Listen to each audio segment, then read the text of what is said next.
अरे काकी, ये आप क्या कर रही हो?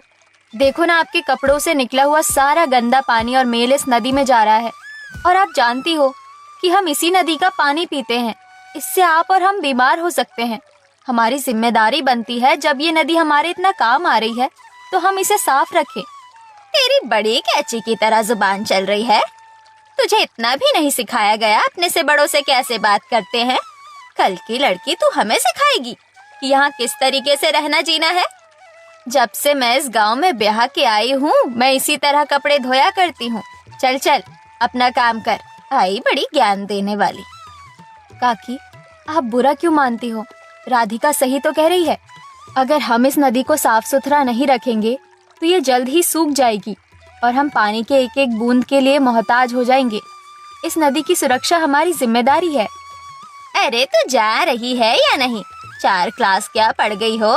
तुम पांचों बहनें खुद को कलेक्टर समझने लगी हो। क्या चली आती है जब देखो तब दूसरों के काम में टांग अड़ाने। अरे दीदी, चलो ना यहाँ से। आप किन लोगों को समझा रही हो? अगर इतनी समझ होती इनमें तो ये जो बीमारी है ना, इस गांव में फैली हुई है, ये होता ही नहीं। वैसे हमें क्या, हम तो कुछ दिनों में ब्याह कर इस गांव से चले ही जाएंगे। ये कहानी है भोपाल के करीब एक छोटे से गांव बहरन में रहने वाली 5 बहनें राधिका, विद्या, शिल्पा, विनीता और नंदिनी की, जिन्होंने हाल में ही अपनी पढ़ाई पूरी की है। वो अपने गांव में हो रही पानी की बर्बादी को लेकर बेहद चिंतित थी, क्योंकि इस गांव में पानी के स्रोत के रूप में गंगा से जुड़ी हुई एक सहायक नदी शिप्रा थी, जिसमें पूरा गांव नहाना, जानवरों को नहलाना, बर्तन कपड़े धोना इत्यादि सारे कामों के लिए इस पानी का इस्तेमाल किया जाता था। अरे बिटिया, तुमने पानी लाने में कितना समय लगा दिया। आखिरकार नदी पर जाकर तुम करने क्या लग जाती हो? तुम पांचों ही पूरे 1 पहर के बाद ही घर की ओर लौटी हो। अरे माँ, ये गांव की औरतें हैं ना, जिन्हें कुछ समझ नहीं आता। वो नदी के पानी को नाले के पानी में बदलने में लगी पड़ी हैं।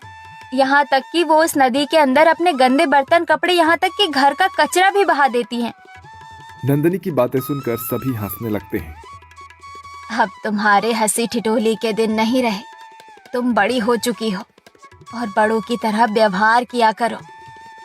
और तैयार रहना, कल तुम पांचों को देखने पास के ही गांव हिमानी से वसुंधरा बहन अपने बेटों के साथ आ रही है। उनके सामने अपनी ये कैंची जैसी जुबान बंद ही रखना, क्योंकि उन्हें अपने बेटों के लिए पत्नी चाहिए, अध्यापिका नहीं। ऐसे ही रात गुजर जाती है और अगली सुबह उन 5 बहनों के लिए एक नई जीवन की पहर आती है, जब वसुंधरा अपने 5 बेटे दिग्विजय, रितेश, सिद्धार्थ, सुनील और मनोज के साथ आती है।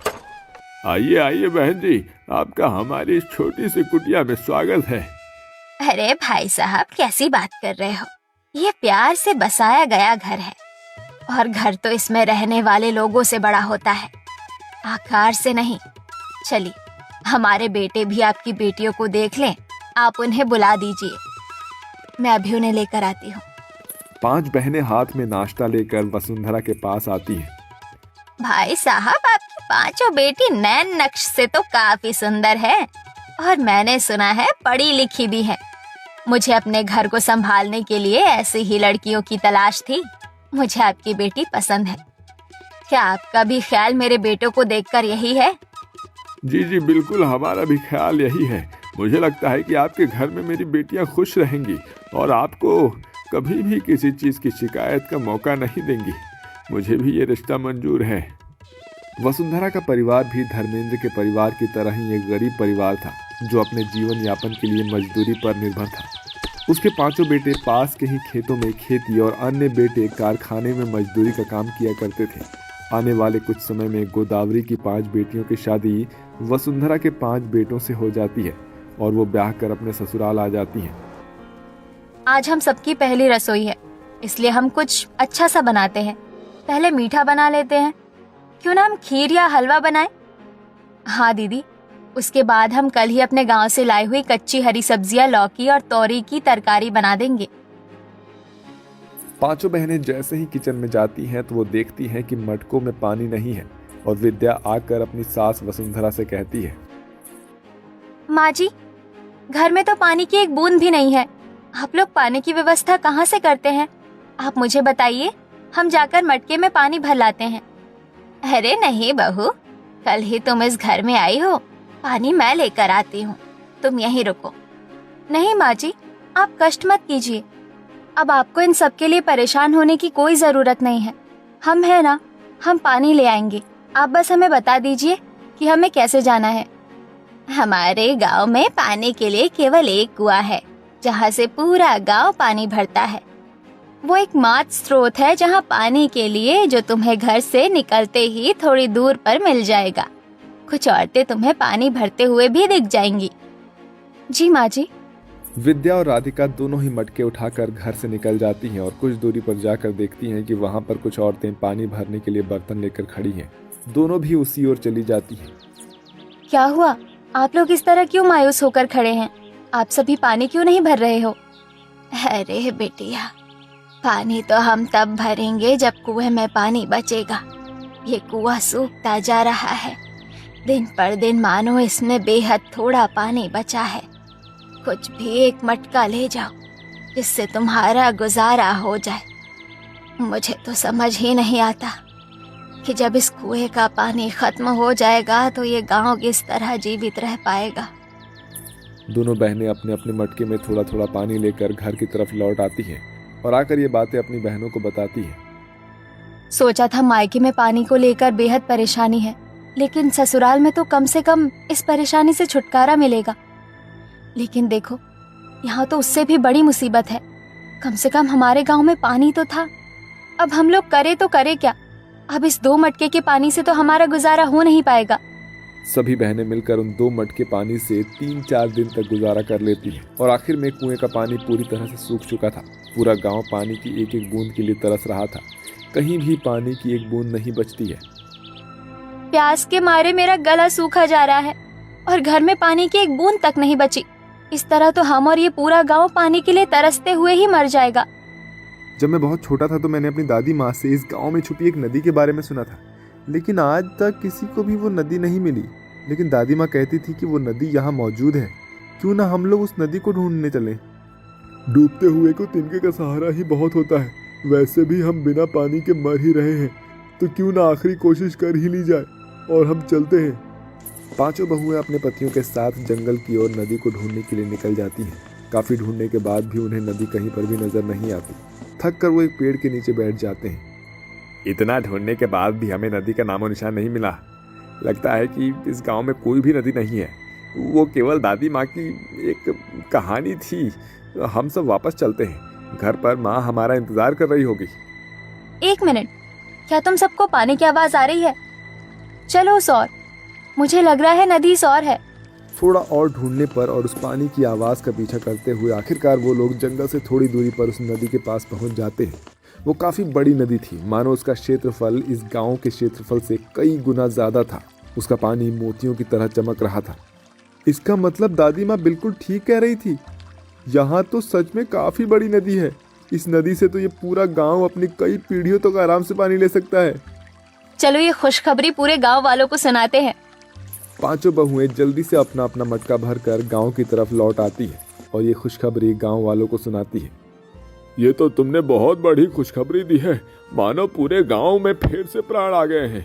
नहीं तो हमें लगा था कि ऐसे ही निर्जल तड़प तड़प कर हम मर जाएंगे। तुम सभी का बहुत बहुत शुक्रिया। हाँ, तुम्हारा बहुत बहुत धन्यवाद। मैं तो आज ही अपने परिवार के साथ शहर जाने वाला था, क्योंकि मेरे बच्चे प्यास से मर रहे थे। तुमने तो हमें फिर से जीवन दे दिया। वो नदी गांव से काफी दूर होने के चलते गांव वाले नदी के आसपास ही अपना घर बना लेते हैं और वहीं पर वो बस जाते हैं। काफी टाइम तक वो लोग उस नदी का सदुपयोग करते हैं, लेकिन जैसे जैसे वक्त गुजरता है गांव के लोग उस नदी के पानी में अपनी गाय भैंसों को नहला रहे होते हैं। उसी में घर का मल और कचरा फेंक देते हैं। जूठे बर्तन की जूठन और कपड़ों का मैल भी सब कुछ उस नदी में बहा रहे होते हैं और इसी पानी को वो पीने के लिए भी इस्तेमाल करते हैं, जिससे गांव में बहुत सारी बीमारियां फैल जाती है और लोग बीमार भी रहने लगते हैं। यहाँ तक कि वो लोग पानी के अंदर ही शौच करने लगते हैं। अरे ये लोग तो हमारे पेतरक गांव के लोगों से भी एक कदम आगे हैं। ये तो नदी को दूषित करने में कोई कसर नहीं छोड़ रहे हैं। इस तरह से हम फिर से पानी से वंचित हो जाएंगे। लेकिन दीदी, हम क्या करें? इतने सारे लोगों को समझाना आसान बात नहीं है। हमें कोई और ही उपाय निकालना पड़ेगा, जिससे गांव वाले नदी का उपयोग भी कर ले और दूषित भी ना करें। मेरे पास एक तरकीब है, क्यों ना हम इस नदी के कुछ हिस्से कर दें, जिससे हमारे पास एक साफ पानी का हिस्सा बचा रहे, जिससे हम पीने में इस्तेमाल करेंगे। लेकिन नदी के हिस्से, क्या ये आसान बात है? और हम ऐसे कैसे कर पाएंगे? पानी को बचाना है तो हमें नदी को हिस्सों में बांटना ही पड़ेगा। अगली सुबह पांचों बहुएं हाथों में जमीन खोदने वाले फावड़े, कुदाल, कुल्हाड़ी वगैरह लेकर नदी की ओर निकल जाती हैं और नदी के आसपास खोदना शुरू कर देती हैं। ऐसे ही कई हफ्ते गुजर जाते हैं और वो पांचों बहुएं, राधिका और विद्या, नदी की दाईं तरफ खुदाई करती हैं तो 3 बहुएं नदी की बाईं तरफ 3 गड्ढे खोदते हैं, जिससे नदी का पानी 6 हिस्सों में बढ़ जाता है। दाईं तरफ खोदी गई जगह से 2 पानी की नदी निकलती है, वहीं बाईं तरफ खोदी गई जगह से 3 नदियां निकलती हैं, जिन्हें देखकर गांव वाले काफी ज्यादा हैरान होते हैं। अरे ये तुम सब लोगों ने क्या किया? इतनी बड़ी नदी को तुमने 6 नदियों में बदल दिया। ये हमने आप लोगों के लिए किया है। एक नदी के पानी का इस्तेमाल आप लोग नहाने, धोने और अपने जानवरों को नहलाने में कर सकते हो। दूसरी नदी का इस्तेमाल आप सभी लोग मछली पालने के लिए कर सकते हो। एक नदी के पानी का इस्तेमाल आप खेती में सिंघाड़े, कमल आदि उगाने में कर सकते हो। और एक नदी का इस्तेमाल आप लोग रोजमर्रा की चीज जैसे कपड़े धोने, बर्तन धोने में कर सकते हो। और बची एक नदी जिसे हम स्वच्छ रखना चाहते हैं, वो आप पीने के लिए इस्तेमाल कर सकते हैं। इस तरह पानी गंदा भी नहीं होगा और आप लोगों का काम भी नहीं रुकेगा। आप अपने काम उसी तरह कर सकेंगे। जैसे जैसे समय गुजरता है ये 6 नदियां उस गांव के लिए कारगर साबित होने लगती हैं, क्योंकि ना ही तो उन्हें अब खाना बनाने और पीने के लिए नदी के गंदे पानी का इस्तेमाल करना पड़ रहा था, और गांव वालों के जीवन में इन 6 नदियों से बेहद आसानी हो जाती है। स्वच्छ जल का इस्तेमाल करने की वजह से अब गांव से बीमारियां भी दूर होने लगती हैं और वो